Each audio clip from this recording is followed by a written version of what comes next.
Guys, ગાંધીનગરમાં થોડી વાર પહેલા તડકા જેવું વાતાવરણ હતું અને 10 જ મિનિટની અંદર વાતાવરણ આખું ચેન્જ થઈ ગયું ને ભાઈ સાહેબ, અત્યારનો વ્યૂ કેટલો જોરદાર છે. જો તમે બધી બાજુ જો, આ બાજુ વરસાદ કદાચ દૂર છે, સંત સરોવર છે ત્યાં જો વરસાદ કદાચ ચાલે છે એટલે બધું વિઝિબિલિટી કંઈ દેખાતી નથી. જો ધીમે ધીમે વરસાદ અહીંયા આગળ આવતો હોય ને એવું તમને દેખાજો.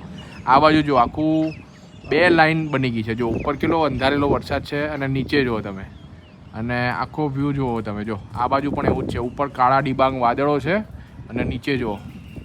અને ગાઈસ, મેં તમને જે આગળ વિડીયો બતાવ્યો ને એની 2 જ મિનિટ પછી અત્યારે અમે છત્રીમાં આવી ગયા છે, કારણ કે અહીંયા ચાલુ થઈ ગયો છે ધોધમાર વરસાદ. આ જુઓ તમે ખાલી, જો એકદમ ધમધોકાર વરસાદ ચાલુ થઈ ગયો. જો ગાંધીનગરમાં અત્યારે ફૂલ વરસાદ, એકદમ ફૂલ, દૂર દૂર સુધી વહી. જો ગિફ્ટ સિટી દેખાતી હતી થોડી વાર પહેલાં, હવે ગિફ્ટ સિટી પણ જો દેખાતી નથી. જો ફૂલ વરસાદ છે. જો આ બાજુ જો ગાઈસ, અત્યારે સાંજના 5:15 વાગ્યા છે. ગાંધીનગરમાં ફૂલ વરસાદ પડે છે.